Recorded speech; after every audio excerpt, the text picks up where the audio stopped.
Bonjour et bienvenue sur ma chaîne des carnets en cristal.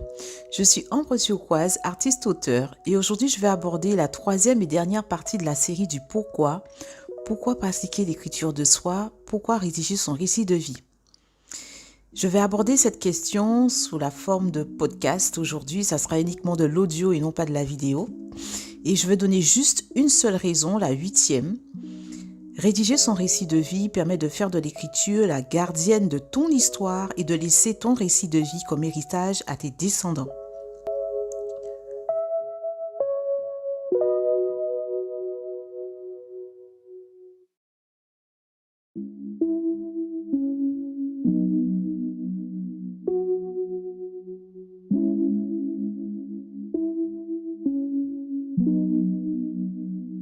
Pour connaître la valeur de la transmission, je dois vous avouer qu'avec la pandémie, ça m'a beaucoup touché de voir une bonne partie de l'ancienne génération, voire des bibliothèques humaines partir en fumée.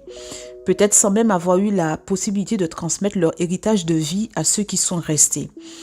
Or, écrire son récit de vie contribue non seulement au développement personnel de la personne qui s'y adonne, mais aussi cette personne a la possibilité de transmettre à ses descendants des récits d'une grande utilité pour leur propre développement personnel.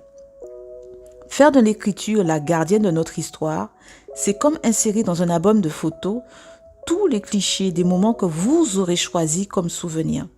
Ces clichés vont vous rappeler vos origines, votre évolution, vos rencontres, vos faiblesses, mais aussi vos forces.